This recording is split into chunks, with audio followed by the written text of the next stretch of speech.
Hi, and welcome to Monarch Moments. Thank you for joining us. I'm Rebecca Tate. And I'm Rika McDonald. Today, we'll be catching up with the head coach of women's basketball as she reveals her strategies for spring 2012. But first, let's take a look at the Pangea Festival. It was put on by the international students and took place in Reeves Auditorium. Welcome to Pangea.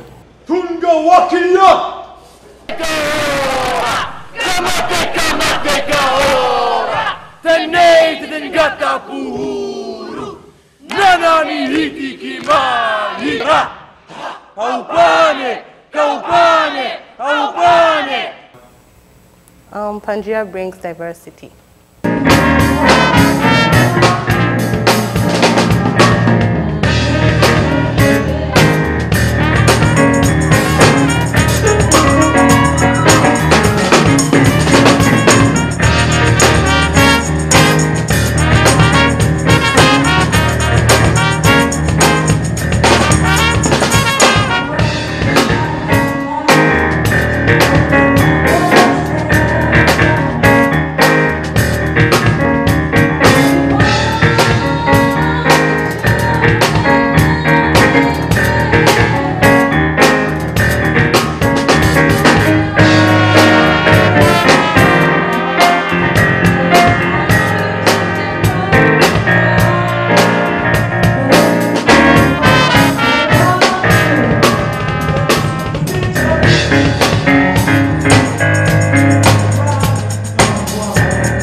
Pangea, yeah, I can dig it. I can dig it.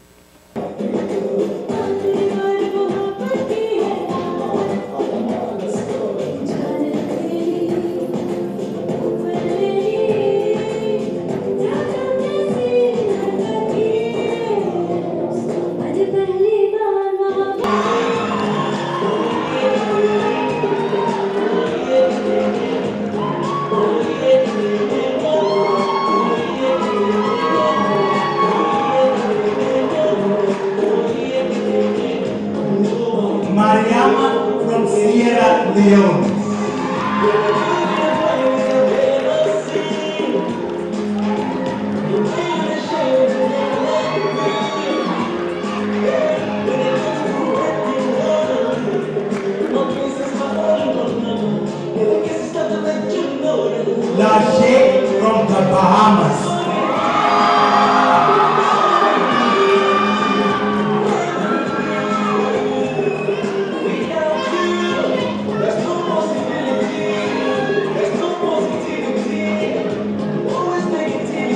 Pangea means to me a mixture of colors, all the colors in the world together.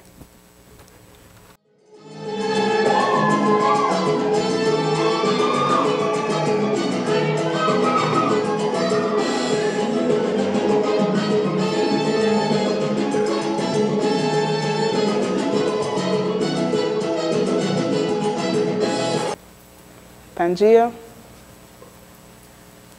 amazing.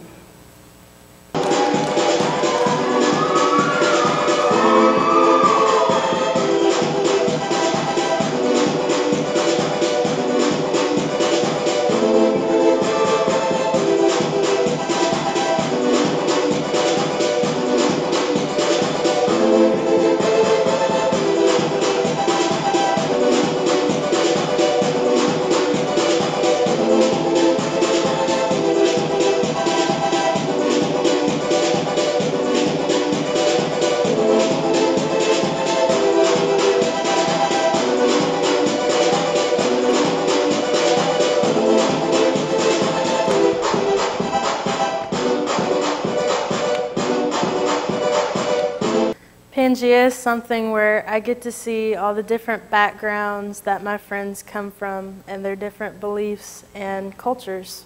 It's soft, just like the cooing of a dove. A is for the ambiance, the rhythm, and the music. The awesome jazz and rock that helped shape this country seem to pause its dinging clock. M is for the melody, the heartbeat of the land, the soul and the love that some people just don't understand. E is for the earnestness of every veteran alone, because quite honestly, without them, we'd be dead and gone. R is for the reverence, the memorial that's been paid for every civil leader that fought for the lives that we have today. I is for myself because, well, all that I can say, I'm part of the future of tomorrow and it will soon become today. C is for the courage it takes every day for a soldier to pick up his rifle and dutifully stay. The final A is for allegiance, that I give most heartily because of the pride and values that my family shared with me. Now remember, this is my sole definition, but it's the only one I know.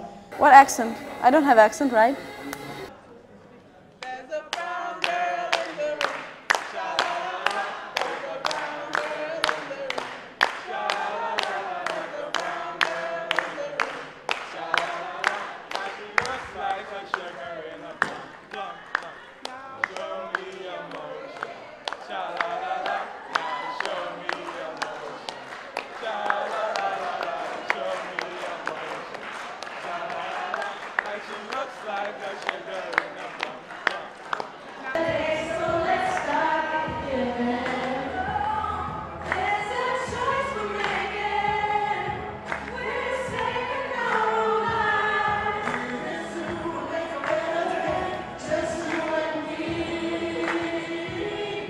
Traditionally done events, a fashion show, international fashion show or something like that, and so I think they were looking for a creative way to kind of morph that into something more. And the origin of the title of the event is kind of explains what they were trying to do. Pangea is, of course, there's this theory of plate tectonics, and that originally there was just one landmass on the Earth called Pangea, and then it slowly drifted apart into, you know, the continents that we have today. And so what the students were trying to convey by doing something like this is one world. That was their theme, Pangea, one world. And to take African American heritage, to take traditional American heritage, to take the traditions and beliefs, songs, folklore of many different countries and put them on display as one world for the students to see and share. Also unique in their desire to express themselves, as Jana has said, and also to distinguish themselves, because they are unique when they come to Methodist with their own culture, country, just diversity, and their own style of music or art or whatever they can contribute to internationalization of the campus. And so I think that's very important to Pangea.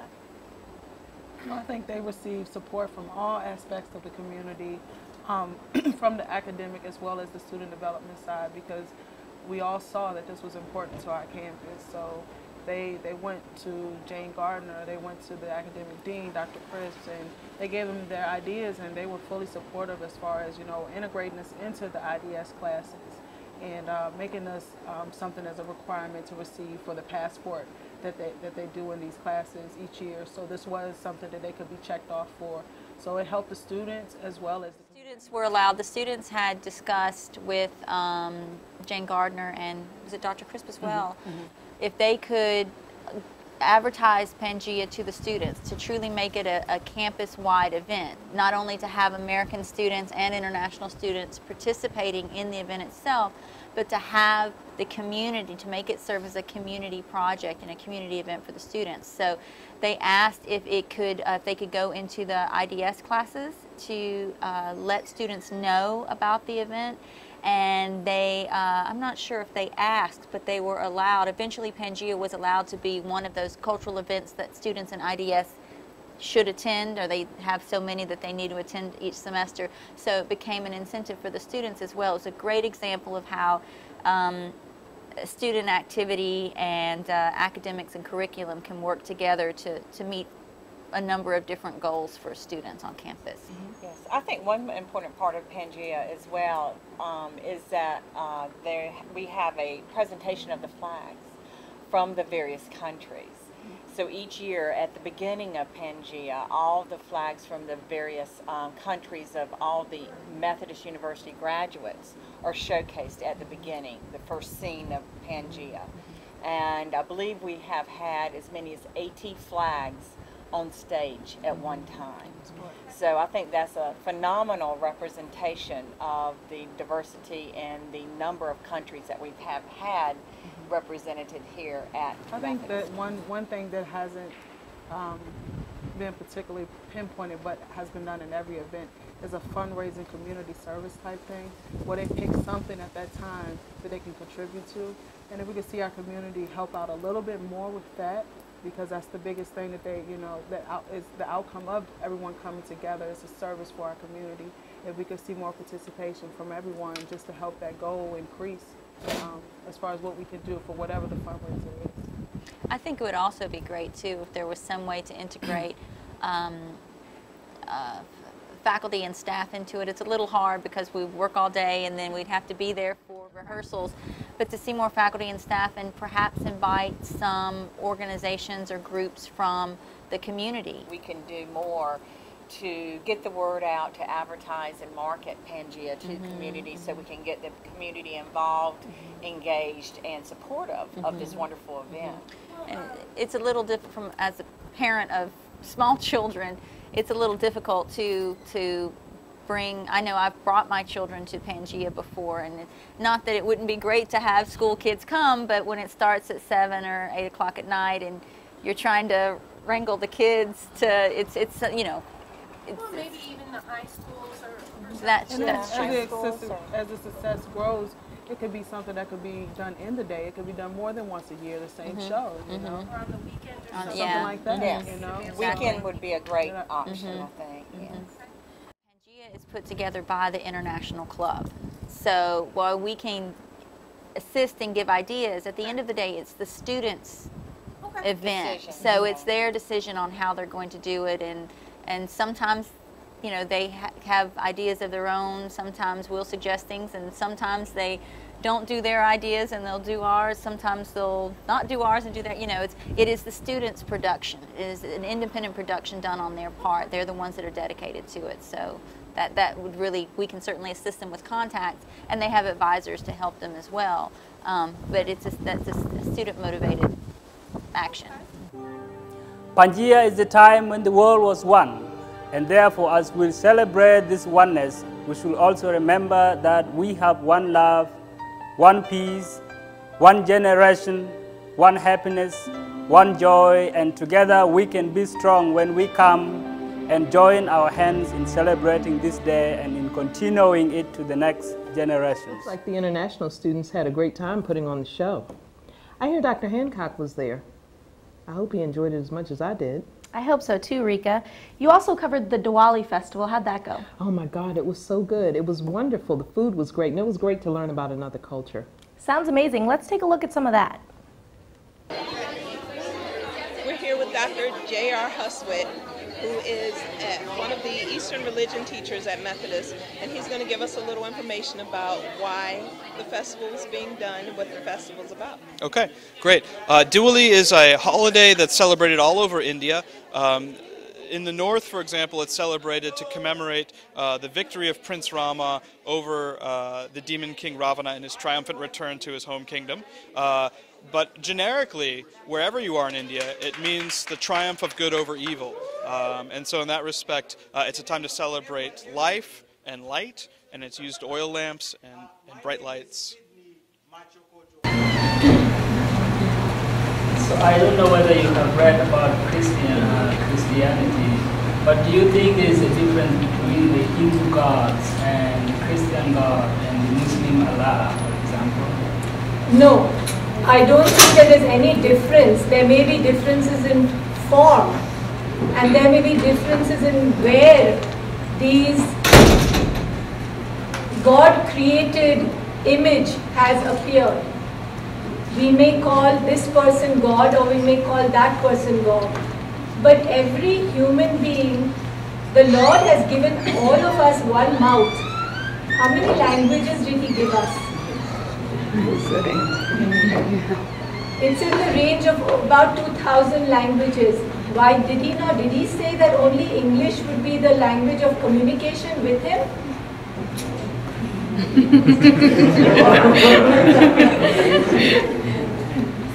Thus, the Lord has to come in multiple forms in different parts of the world to awaken a culture, to awaken the people. Say, come on, wake up and get back on the right track. But if one form or one group feels that this is the only way, then that's fine. That's your manner of thinking and that's your belief. We are not going to go against that, because that is where you have found your direction. But that doesn't mean others, human beings, cannot find their direction through another form that they feel comfortable with. It may be through art, it may be through sculpture, it may be through singing hymns to your heart's content, on painting in the churches. So if you found your path through dance, so be it. Give each person the space to grow and evolve and find his master. Which always falls on a new moon day, means the Amavasya in the Sanskrit. All homes are truly clean and well light with deepas. This is the deepa. So this is to extend an invitation to Goddess Lakshmi Mata, the goddesses of wealth and prosperity, to visit the home. So already lamp came and Lakshmi came. Already the Lakshmi and lamps came. In this place will be the wealth, full of the wealth and happiness. So this also marks the end of a year when all businesses accounts are closed. The fifth day is the beginning of a new year. Gifts and sweets are exchanged, symbolic of the love, respected, understanding and sacrifice between family members and community. So we are the one world family. So on the sixth day, based on a story from the past, a married sister welcoming her brother as a special chief guest to her home to renew the bond between them. Thus this beautiful festival invigorates and enlightens us to initiate a wonderful new year together. We wish to extend to you our very best wishes for a happy new year and blessing from the God and Goddesses of Hindu Bhavan Temple.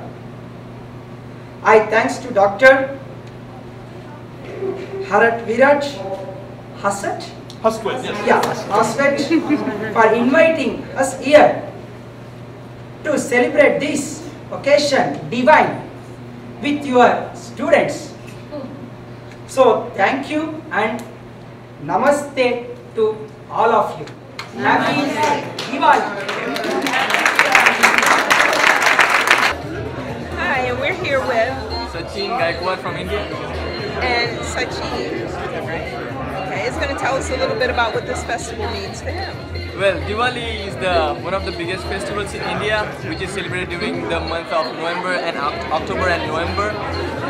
Most of the time, Diwali is related to like religious stuff, and like as you all know that there are so many gods and goddesses in India.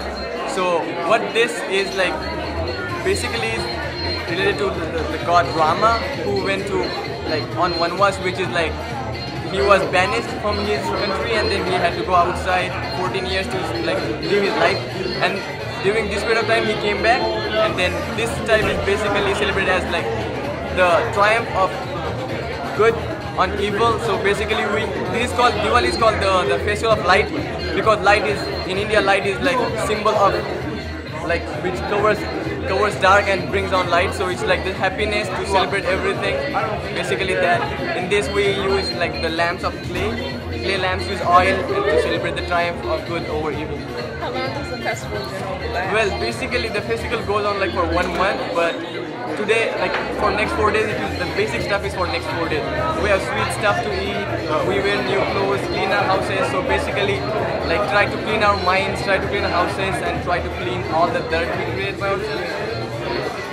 How is it different here in the States, how you celebrate, in comparison to back in India?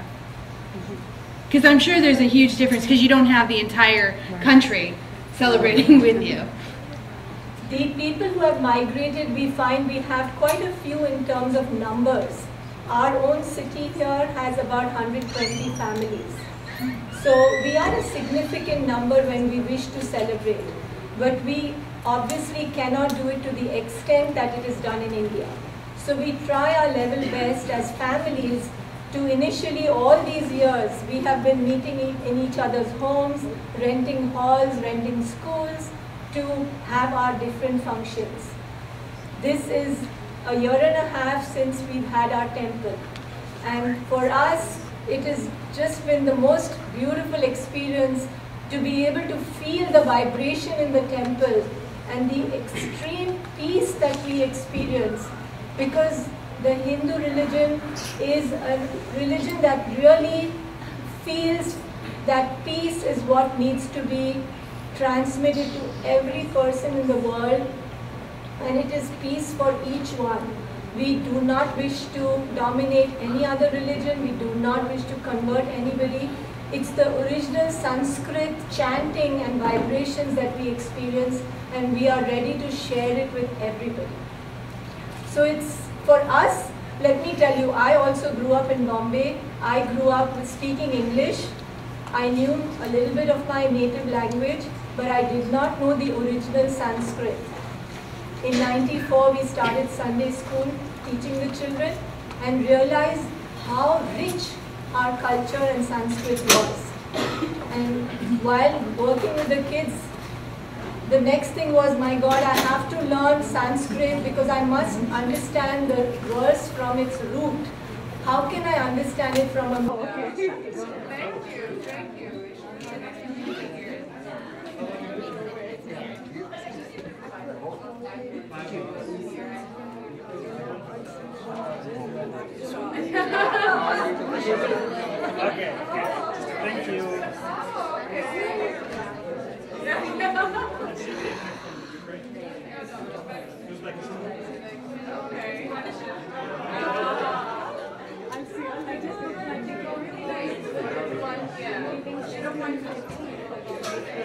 Well, it depends on where you are.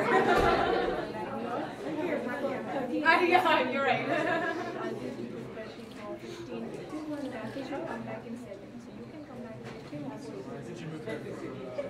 Oh my, I'll be here. The army. He's in the army. Thank you.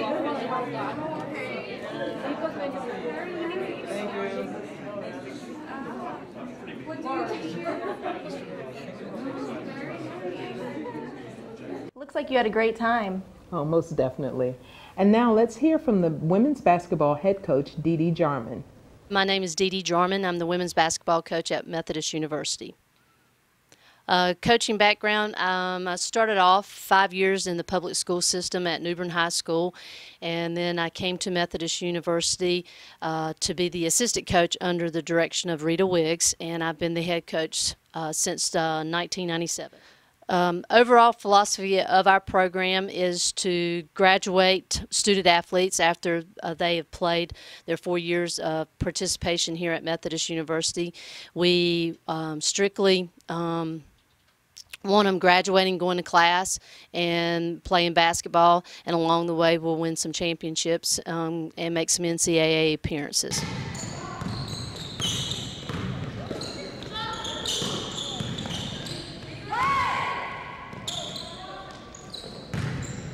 We brought in 8 newcoming freshmen, and then we had 11 returning. And our main focus in the recruiting class of the freshmen, we were to bring in some quality point guards to back up Aisha Hayes, and to bring in some post players to prepare for There's a little bit of different approach. We have initiated more of a transition game. We really are focusing on getting the ball up and down the court a little bit faster than what we have in the past, and that's due to the talent that we have with the returners. We have all 4 starters coming back, and then the other one is up in the air. There's plenty of room for improvement in that area. Who's going to start in that fifth spot? But the transition game is one of the things that we are improving on, and it's a little bit different than the expectation we had last year. And in the 2 scrimmages that we've had, the transition game has gotten us probably about 20 points, and we're not solely relying on our half-court offense to get us points. Right now, it's just a matter of reviewing to make sure that we know our set plays. We have some new out-of-bound plays that we have implemented in for the season, and we're pressing. The past couple days, we've initiated the Monarch full press. And hopefully that's going to get us some easy baskets and defense intensity, really getting them to go hard in practice and practice game speed. Sounds like we're in for a great season of women's basketball. I'll be there watching. Thank you again for joining us here on Monarch Moments, Fall 2011. We look forward to seeing you again in the Spring 2012 semester. Happy holidays. Have a safe new year.